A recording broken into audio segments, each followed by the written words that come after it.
Welcome back. Now, if you're just joining us, you're still on To The Press, coming to you live from the Abuja studios of KAFTAN TV. Right about now, we're going to be doing the analysis to some of the headlines we have read to you before we went on that break. And joining us to do justice to the headline is the national youth leader of the Labour Party, Comrade Anslem Eragbe. You are welcome to the program. Thank you. It's great to have you on the show. Our pleasure. All right, now, quite a lot has been happening in the Nigerian political scene. In the Labour Party and in all the prominent political parties that took part in the just concluded February 25 presidential election. And just on Monday, the first sitting of the presidential election tribunal held its first hearing. But then, if we look at the Labour Party seems divided right now. Can a divided house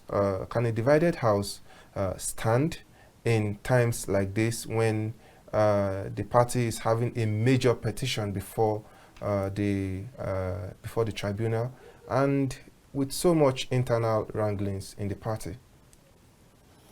Right, thank you. You talked about a house divided against itself, if it can stand. Though biblically, Jesus Christ said, no kingdom that is divided against itself that shall stand. But that said, I want to say the Labour Party is not actually divided. Okay. Notwithstanding, there are issues. There are factions. Again, there are no factions because we operate under the laws. There is a constitution that guides the activities of the party, like every other political party. Notwithstanding, once in a while you have a crisis within any system, which is what Labour Party is currently going through. Okay. There's leadership crisis, ideally. But that's not to say the house is divided as it were. Now, what's the issue? Barrister Julius Abure was restrained by the FCT High Court, okay, over the issues of criminal indictment, forgery, perjury, and financial malfeasance. Yes. Now, I say this because the issues leading to the 2023 general elections in the course of the declaration of candidates. So we had two candidates, really. The Ebonyi State governorship candidate, Splendor Oko, and another candidate in Unwode, that's in Edo State, Honorable Murphy Maswa. So the chairman of the party and other leadership unlawfully substituted validly nominated candidates with the INEC, falsifying documentation of this candidate. So doing a lawful substitution in INEC, falsifying both court documents. You know that once materials of court are tampered with that do not emanate from them naturally, it constitutes perjury. Okay. So the candidate in question, Oko Eze, wrote a petition. First and foremost, they went to court, High Court, he won. The party appealed that case to the Court of Appeal. Okay, but at what point did the aggrieved persons now discover that a substitution has been made? Because if there was a substitution of candidates, it would have been done prior to the election. Was there any outcry before the election? And did you at any point envisage a point whereby you'd have to go through some kind of internal crisis in the party post-election? Well, basically, the law is clear on how candidates can be substituted. Okay. Now, first and foremost, there must be valid primaries for the emergence of a candidate, and that was done. And the law says, should any validly nominated candidate wishes to withdraw, the candidate makes an application in his or her own handwriting and submit to the national chairman, get an acknowledgement. So, but this was not done. So we had a situation where other interests over overruled the original interest. Probably there was an higher bidder, which wasn't supposed to be the case. And the national chairman took it upon himself to write withdrawal letter on behalf of this candidate, falsifying the signature of this candidate and other valid documentation of the candidate, and substituted this candidate on the INEC portal. So this information got to the knowledge of this candidate. He came to the headquarters, approached the leadership and said, look, I hear so. At the onset, the leadership denied, but he followed up through his lawyers to get a CTC of what was submitted with INEC. So the INEC made those details available to the council, only to find out that the withdrawal letter was forged, his signature forged, every details that pertain to the withdrawal forged. Was forged. Court document, court seal, TSA payment details, affidavit, all of the details forged for the purpose of substitution. So there was an illegal substitution, as it were, in evidence. So he had to go to court to challenge this occurrence. He won that case in the High Court. The party appealed that case to Court of Appeal. He won. The party further appealed to the Supreme Court, and he won the party in the Supreme Court. So after this third victory, the council had to put all this together and wrote a petition to the Inspector General of Police for CID, who eventually conducted an investigation on these issues. They wrote to INEC, they wrote to the court, they wrote to the beneficiary of this act, of this illegality, who equally made confessionary statement before the police in writing, how much he had paid, the instruments in which he made those payments, the account to which those monies were received, further investigation as to how these monies were further diverted from that first account to other parties. And none of these funds came into the party's account. So obviously this constitutes a criminal conspiracy. Okay. Yeah, because of the sums involved. The police established the fact that the court in itself, none of those documents emanated from the court. Again, that constituted perjury. Now the candidate in question, from the CTC obtained from the INEC, it revealed that the information in INEC were all manufactured information. So this is the case. Now, there was this case of so many other infractions were put together by members of the ward of the chairman. Barrister Julius Abure. Okay. Yeah, that led to his suspension as a member of the party from his ward. So all of these details put together, these parties approached the court for determination of all of these issues.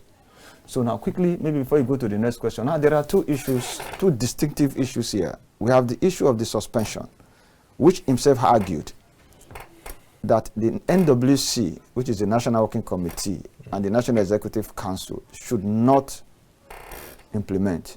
Of course, we understand the provision of the law says for the national chairman of Labour Party to be suspended or removed from office, it had to go through the National Convention. But that's on the one hand. Okay. But I'm saying the NEC and NWC of Labour Party have not done anything about that suspension. Okay. But there is the aspect of the criminal case that has to do with forgery, that has to do with perjury, that has to do with the criminal conspiracy that was again filed in the FCT High Court, the court in which the documents were falsified, that constituted perjury. So it is this FCT High Court that ultimately restrained Abure and three others. Okay. From parading themselves as officials of the party, national chairman, secretary, treasurer, and national organizing secretary, the parties involved in this act. So that matter is still pending determination in the FCT High Court. Their preliminary objections should be heard on the 12th, which is on Friday this week of May 2023. So the first restraining order came on the 5th of April. There have been 3 further restraining orders on the 5th, on the 17th, on the 20th. On Friday will be the 4th one, depending on whether that matter will be adjudicated upon or not, depending on the evidences and other issues before the panel. Because there will be contempt of court order. Abure proceeded to conduct Labour Party National Executive Council NEC meeting in Asaba on the 18th of April. Having been restrained by the FCT High Court on the 5th of April. So he had no jurisdiction. All right. To conduct any further party activities. So there are so many other infractions he has engaged himself, but all those have been filed to the court for further determination. All right, you've said quite so now, but quickly, in terms of the crisis, like I said, immediately the court restrained Abure and 3 others. There were actually 5. The 5th person is one of the an illegal executive council member in Ebonyi State. But let's leave that. But 4 of them for the Labour Party National Headquarters. Now, the Labour Party National Working Committee in an emergency session on the 6th of April 2023. Mind you, like I said, on the 5th was when the High Court restrained them. On the 6th, the party convened an emergency National Working Committee meeting. Now, by the provision of the law of the party, 1/3 of National Working Committee members constitute a quorum. Now, we are 18 in the National Working Committee as at the instance. 1 of us died. May so rest in peace. Adi Shisha, the National Vice Chairman, North Central. It's from Benue State. 2 of us then were on suspension, illegal suspension. Myself and Kromila Bayami Arabambi. That's 3. Now, the court had restrained 4. So, 1 + 2 is 3. 3 + 4, Abure, the secretary, organizing, and treasurer were restrained. So 7 had been out, remaining 11. Now 1/3 of 11 is about 3.6, or let's say 4. 8 people were in the emergency meeting that took a resolution to uphold constitutional provision to elevate the deputy national chairman, Alhaji Lamidi Bashir Apapa, as the acting national chairman. There's quite a lot that needs to be discussed about the Alhaji Bashir, but I'll let Annabel take it up from there. Okay. So basically, this is the procedure. So I said this to say, that's why I said there is no faction, because this is leadership succession as provided by the Constitution. Okay, so when you started, you said that there's no faction, there's no crisis, but then with all of this leadership tussle that you've explained, you've said quite a lengthy number of things, but then we'll just draw out some of them. Now, during the recent Asaba meeting that was held in your party a few weeks ago, which is attended by Party National Assembly members-elect, officials of INEC, you have TUC members, you have NLC members. They made a statement and they reaffirmed and upheld the decision of the Akure Convention, which expelled the former publicity secretary, that's the Arabambi that you talked about. And then he said, and quote, NEC considered the disciplinary committee's report, which recommended the suspension of the former youth leader, Mr. Anslem Eragbe, and recommended him for expulsion at the next national convention. Pending the next convention, NEC suspend Eragbe indefinitely. So, are you still the Labour Party national youth leader? Well, basically, I am the Labour Party national youth leader. Okay. First and foremost, you cannot be a National Working Committee member if you had not gone through a convention. Okay. I contested in the 2019 convention in Akwanga, Nasarawa State, and emerged as a national youth leader. I bought my nomination forms for 350,000 naira. I contested, I won. Okay. So basically, you see, now the only way anybody can, that's the first way to become an NWC member. 2, when you go to the constitutional provision, how party members, party officials could be suspended. There are 6 items on that list, on the disciplinary list. Warning, 1, warning, 2, suspension, 1, 2, expulsion. So there are 6 items listed. Now, in any of these 6 cases, the national chairman has the prerogative of referring any area member if he thought anybody erred to set up the disciplinary committee is a standing committee in the constitution of the party. So if the chairman for any reason feels otherwise about anybody, whether he likes you or not, whether he committed an offense or not, it is his prerogative to refer you to that committee, to disciplinary committee for whatever reason he wishes. Okay. I was so referred. And the law says if you have referred anybody, the person meets the committee and makes presentation. Now, the committee will compile the outcome of their meeting with such member and make a submission to the NWC. The NWC will subsequently, through the chairman or secretary, refer that matter to the National Executive Council. Okay. So it is by a 2/3 majority of vote cast in favor or against that position or recommendation of the disciplinary committee before any action can be taken, and action as little as warning. So there is no provision in law that gives any privilege or powers to the national chairman to unilaterally suspend anybody, any member, let alone a national working committee member like myself. I'm on the same standing with the national chairman of the party. So which of the national chairman are you talking about? I'm talking of Julius Abure in the instance. He's the national chairman. I'm the national youth leader. So we have national leader, national treasurer, national. So there are 9 national officers on the same standing. So he does not have any powers to suspend anybody except by a 2/3 majority vote cast of members of the National Executive Council. So what you're technically saying now is that Barrister Julius Abure, based on his own prerogative, took the decision personally to suspend you. Personal. That's, I keep saying my suspension, even that of Arabambi, were illegal suspension. There is no provision in law that gives power to any officer of the party, not even the national chairman, to suspend even a member. I'm not talking of a ranking officer like myself, the national youth leader, or the national publicity secretary. So there is no provision in law that gives Abure any power whatsoever, however, to take any action against anybody.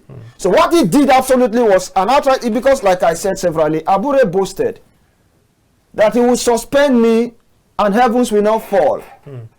Abure boasted on the 13th of October in our NWC meeting in Barcelona Hotel. What was the issue? As the national youth leader of Labour Party, I'm constitutionally empowered to organize the youth of this country. It's a constitutional provision. It constitutes the powers and duties of the national youth leader. National youth mobilization. That is my duty. What that means, ideally, is I do not require any approval from the national chairman or any national working committee member to do my duties. But what is important is each time I want to do some of these duties, I notify the chairman. I notify the NWC. And all of this I did, both in writing and interpersonal relationship. I wrote to the national chairman. It is time for us to begin to organize the youth of this country, to begin to build the capacity of the youth of this country across the polling unit area, to prepare them for the 2023 electionary activities. So these were the issues. And the chairman boasted he will not allow me to work. You see, Nigerians need to know what happened. There's nothing personal.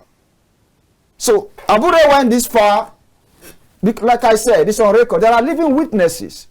He had to live up to his boast that he will suspend me as the national youth leader and heavens will not fall. So I hear you say that still call him the national youth, I beg your pardon, as the national chairman. Yeah, as at what point did the Lamidi faction then enter? Well, basically, I call him national chairman as at this time. As at the 4th of April 2023, Abure ceases from being the national chairman of Labour Party because he was restrained. He has been restrained by the FCT High Court over the issues I listed. Okay. Now, Barrister Julius Abure had been restrained. Oh, absolutely, for now. On the grounds that the accusations of forgery, perjury, and misappropriation of funds has been substantiated. Sure. Now, if those allegations has been substantiated and a petition has been sent to the Inspector General of Police, why has no arrest been made?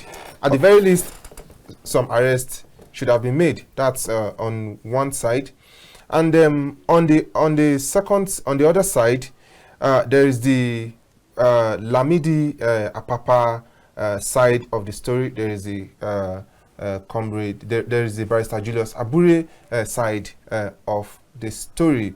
And from all what you have said, you have tilted more towards the Lamidi Apapa side of the story, of the whole issue right now. I was listening to the presidential candidate of your party in an interview some days ago, and he unequivocally said that his national chairman is Barrister Julius Abure. Can you just juxtapose these 3 scenarios together? Well, it's okay. Quickly, we operate under the laws. First, the laws of the Federal Republic of Nigeria. 2, the Constitution of the Labour Party. Okay. Which is subject to the law. Which is subject to the laws of the Federal Republic of Nigeria. Should any portion of the Labour Party Constitution go contrary to the laws of the land. The laws of the Federal Republic prevails over such actions. Now, like I stated earlier, the Nigeria Police, FCI, the Force Criminal Investigation Department, is in charge of criminal investigation in Nigeria. Okay. So they conducted this investigation with forensic audit. Forensic audit to the point where they had to establish the signatures that were annexed on the candidates' details in INEC and found them to be falsified. For instance, the law says, the INEC law says, the Electoral Act says, for withdrawal, the candidate who wishes to withdraw will write in his or her own handwriting the withdrawal letter, sign, attach your passport. Now, the handwriting that wrote the withdrawal letter for Splendor Oko was not his own handwriting. How did you? Oh, it's in evidence. How were you able to verify that? Like I said, it's in evidence. The candidate himself, the police had to get him to write separately to compare with what they had. Okay. And they found out that these writings were par. Now, the signature, he has a signature. The police had to extract his signature from the bank. Okay. An account he opened in Benue State, sometimes maybe 20-something, 2019, I can't remember whatever year he opened the account. So the police had to extract his signature from the bank to compare with what he had signed previously, which was the same, but the signature on the withdrawal letter was E.O. Eze Oko, which is not the same as his conventional signature. I'm trying to establish to you at the level at which investigation and forensic audit were conducted and confirmed.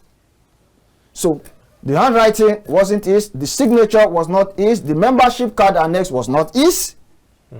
So many other details, the court document, the affidavit, the oath of the seal, all of these details were not of the FCTI court. The police further went and got written statement from the beneficiary of this activity. The funds he transferred, the bank from where he made transfer, who he made those transfers to, and they further saw how these monies were diverted. None of these monies went into the party's account. So the police report, I will give you a copy, it's a public information. Now, showed explicitly and indicted these 4 persons. Like I said earlier, the police wrote to the FCTI court to verify these details from the FCTI court, and the FCTI court wrote back to say these things are ours though, but not issued by us. So that constitutes perjury. So the court in itself is holding them on that account because they had falsified court document that constituted perjury. And the candidate in question himself has joined the matter. So the Nigeria police is joining the matter. All right. So I hear So a warrant of arrest, like I said, even if I will give you the report, you see that a warrant of arrest had been procured for the arrest of these persons. So subject to implementation, probably sooner.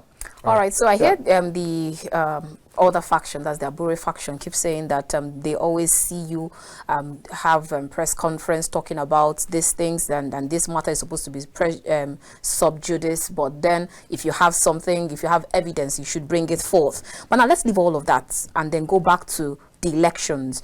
With regards to your party, say that your mandate was stolen, your presidential election, that the mandate was stolen. So you're trying to reclaim the mandate via this election tribunal that is on the way. So with all of this factions, these in-house squabbles that you have, how much will it affect or impact on your reclaiming your mandate? Well, I would like to address the earlier question you raised casually, which has to do with the issue of evidence. Like I said, the Nigeria Police Force CID investigation and indictment on Abure is a public document. I will give you a copy.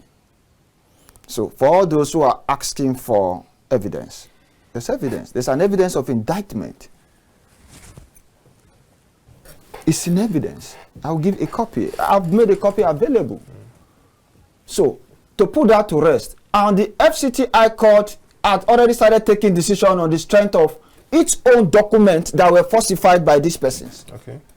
So what other evidence is somebody asking for. But anyway, for those that don't have it, I'll make it available because it's in evidence. It's a police report, FCID report, Inspector General of Police. Right. Now, quickly for the mandate recovery.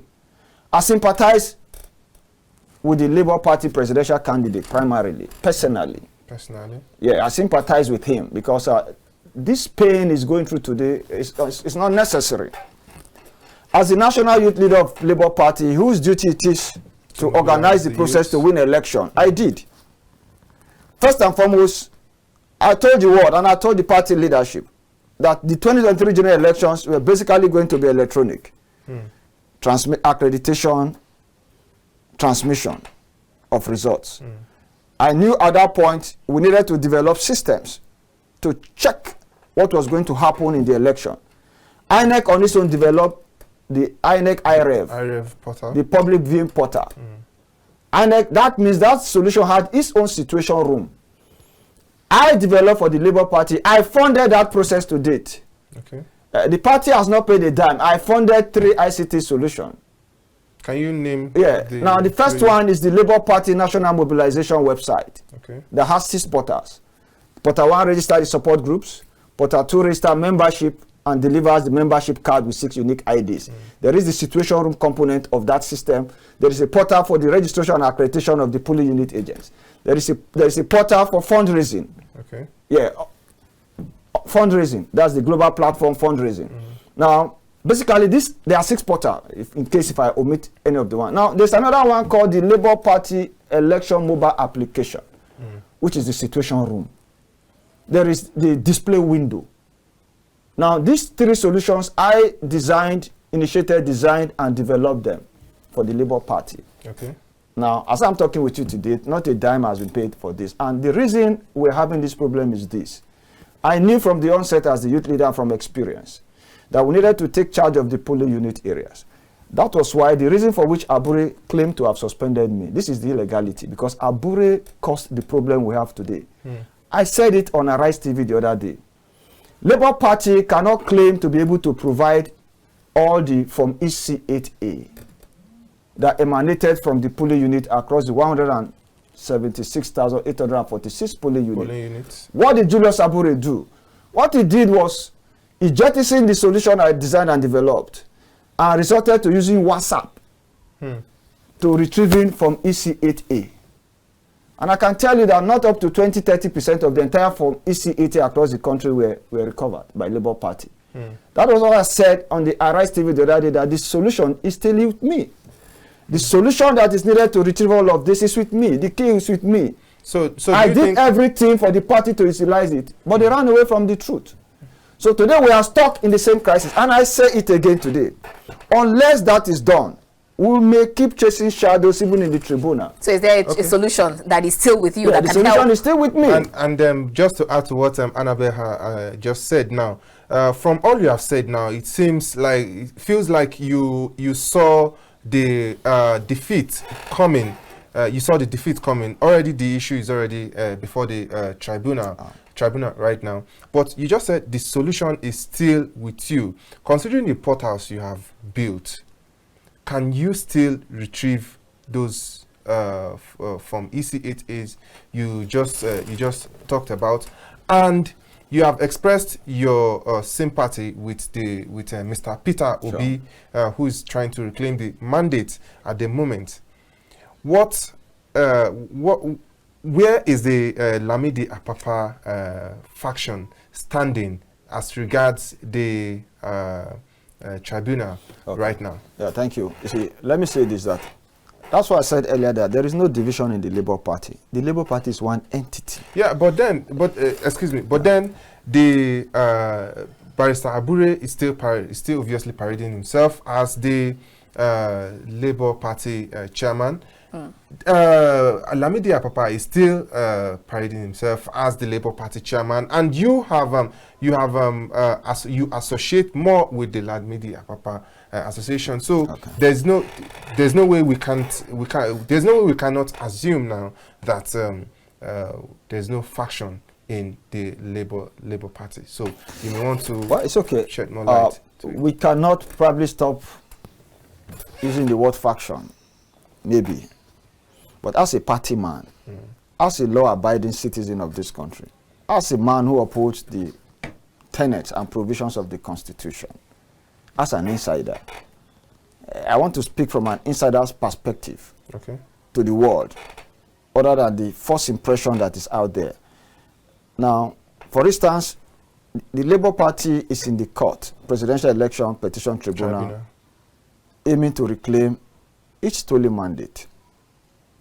Again, let me say something before I continue briefly. I said, as a party, Labour Party was unable to account for 42,000 polling unit agents officially on the INEC portal, official record. On the day of the presidential or national elections, even over some of the 134,000 polling unit agents that were accredited on the portal were not on their duty post.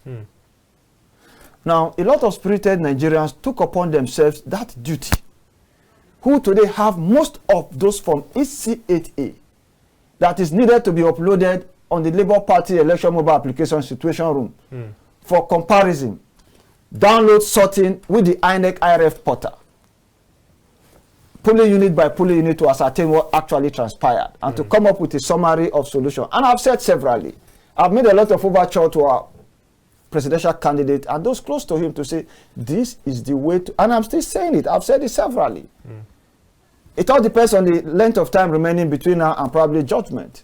But I've insisted severally that this be done. But you know, I can only insist. I've made myself available. I've provided the solution. It's left for leadership to say, youth leader, take the lead. But they have to give that consent. But I'm telling the world that I've waited till date. The solution is with me. So if you were given the opportunity, are you ready to let down the solutions? Oh, sure. Considering the fact that some of the portals you said you have built in anticipation of the it's a party instrument. Of the problems ahead, you've not been paid a dime for. Oh, sure. So would you still be willing to let out the solution? Oh, definitely. Like I said, on I had to write severally, even to His Excellency Peter Obi. I wrote through Professor Patu Tomi because I needed to write through people so close to him, so that he himself will understand the enormity of what is before him. That document is in evidence, the amount involved. I went as far as even taking additional 10 million naira online for those online operator credit facilities in Nigeria. They can attest, they are listening to me. I took over 10 million naira from them. That money accrues between 38 to 40% every 6 days. I've incurred payments of 10 million, 38 to 40% every 6 days for the last 8 months. If you put that accrual together, it's over 126 million in debt servicing. It's on record. It took us about 75 million thereabout to develop and design all of these processes. They are operational. If you put that together, it's over, say, 220 to 30-something million. So what I'm saying is, for those who don't know me, it means if I have not incurred the financial body on behalf of the Labour Party in Nigeria today, I have nothing less than 250 million on my head that nobody has done anything about. So I have to say to the world, so that anybody who is in doubt, or those who have developed such solution that I developed for the Labour Party, can come to the fore and make such presentation. You can look at the INEC IRF portal and all they have developed, compare how much they did this, and compare the solution we have provided, and see whether we are seeing anything out of the ordinary. And what if they do not come back to you again, and then you still have these debts and the debt servicing? What are your plans? Yeah, basically, personal basically, like I said, it's a party instrument. Yeah, probably today or so, I'm going to write officially again now to the party. Because like I said, I source funding. You see, all of this will now be issues. I source funding. I got approval for funding the national election because I was seeking 10 billion, and I got over 10 billion to fund these processes. Barrister Julius Abure is a living witness. Our principal, Peter Obi himself, is a living witness. So ideally, this debt will not have been an issue, but they have become an issue because I have to state it very clearly. And I'll go forward to make a demand for all of these payments to be made. Yes, because it is a burden that the party placed on me, which I executed, and it must be paid. With the presidential outcome of the presidential election still being heavily contested, and with petition before the tribunal, calls have been made by the PDP and the Labour Party, which is your party, for the process to be done on live telecast. What are your thoughts on this? That's number one. And on the other side, what are your expectations for the outcome of the tribunal? Well, we are hopeful. We are hopeful as a party man and as a youth. For me personally, for those who know me, I've spent the last 25 years of my life in the quest for a new Nigeria. From my days in the university to the research sector in Nigeria to Labour Party to date. So if you talk about one of those who have been on this journey in Nigeria, you cannot rule out Eragbe Anslem by my antecedents. That is one. Two, I'm of the opinion that the Labour Party by extension won the elections. It's my personal opinion. Personal opinion. Yeah. Personal opinion. Yeah. But so, how much can you and the Labour Party defend this personal opinion? Yeah. Now, you see, these are some of the duties and burdens we have. First and foremost, let's first make do with what is available. Isolating every information on the INEC IRF portal. That is put there by the INEC, whose duty it is constitutionally to conduct election, to display results, to announce. But if we have grievances over what they have done, the first thing we do as a party is to go to the IRF, isolate every information on a polling unit by polling unit basis. That is one. Two, you are aware that even the preliminary discussions or hearing that are ongoing, which is attempt to isolate some of the issues before they precipitate the main issues or substance for adjudication. Now, there is this issue of about 9,400 polling unit results that are yet to be uploaded on the INEC IRF up to date. Okay. For instance, and if you look at some of these areas in which these results are yet to be uploaded, these are areas in most cases that Labour Party had a comparative advantage in terms of victory when you compare to some of the results that emanated from election. That is one. Two, there are results whose face values are mutilated. They are in their numbers. So if you cannot count such from EC8A or result as it were now, it then means there probably will be rerun in some of these areas. So those are other issues. Now, if you entirely do a summation of the entire package that is presently available on the INEC IRF portal, the Labour Party seems to have a comparative edge over APC and the PDP. So all these are statistical analysis. It's not for me to just say it here. It's for the world to follow up.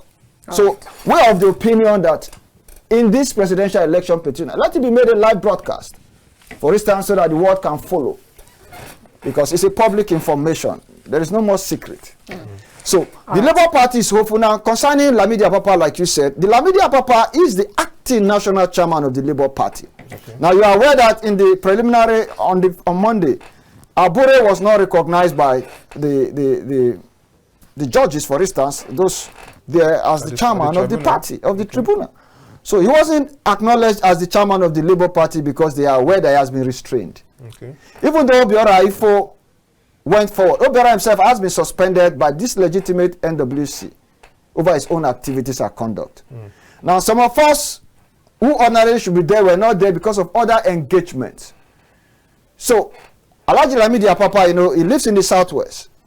Ideally should be in FCT because we have a matter for on Saturday or on Friday.